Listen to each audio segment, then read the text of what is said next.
Paz e graça. Hoje, em nosso alimento diário, vamos falar 1 minuto com Deus?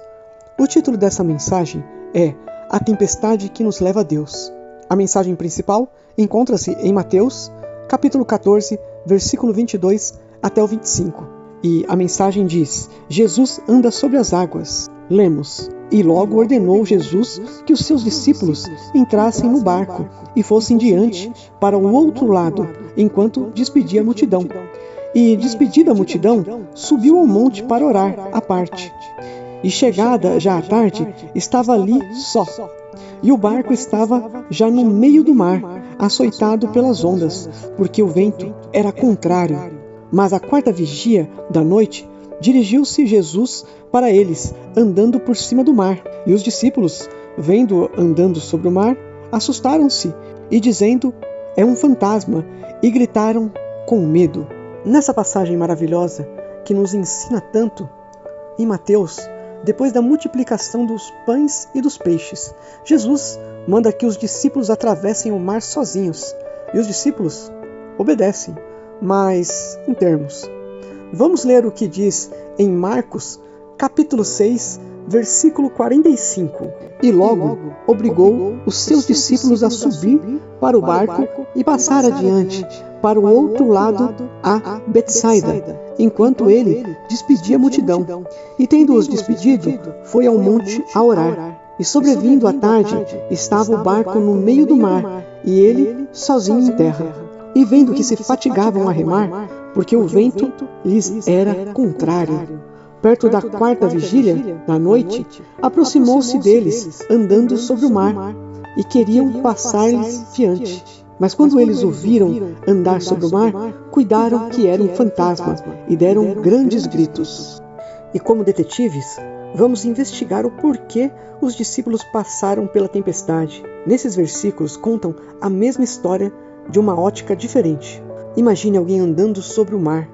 Nunca se tinha visto algo tão maravilhoso. 2 atos me chamam a atenção.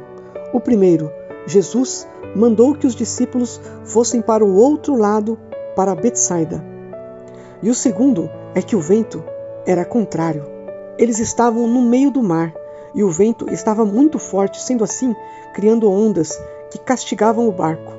Sabendo que, na realidade, o Mar da Galileia é apenas um lago, conhecido também como o Lago de Tiberíades ou o Lago de Genezaré.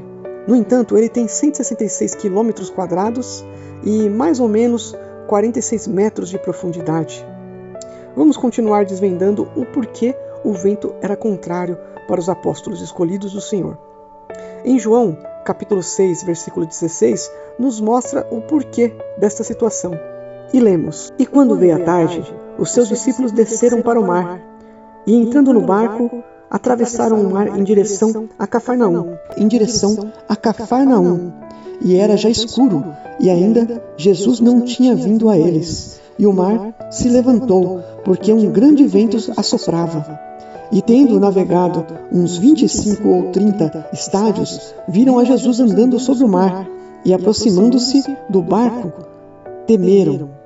Mas ele lhes disse: Sou eu, não temais. Então, irmãos, desvendamos o mistério.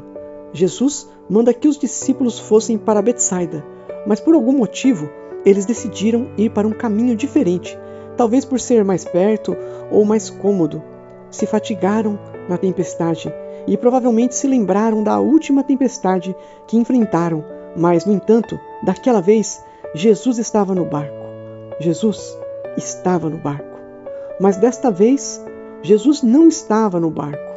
Irmãos, às vezes pensamos que no meio da tempestade, que Jesus não está no nosso barco, no nosso problema, na nossa dificuldade, mas Ele está lá. Basta Ele ouvir o seu clamor, basta ter fé. E assim como na nossa vida, levou os discípulos para o lugar certo, para Betsaida, onde o Senhor havia ordenado. Hoje, nesse momento, Jesus ordena para que você vá para Betsaida, não vá para Cafarnaum, porque nesse caminho você vai enfrentar a tempestade por causa da sua desobediência. Siga a vontade dele, porque a vontade de Deus é boa, perfeita e agradável.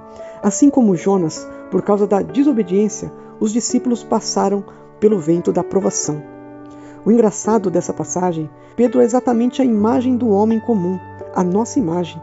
Pedro teve fé e no meio do vento ele se arriscou e foi até Jesus conforme Jesus o autorizou. Mas no meio do caminho ele ficou com medo porque o vento era muito forte e começou a afundar. E qual foi a sua atitude? Ele clamou. Não sei bem se Jesus estava perto ou longe.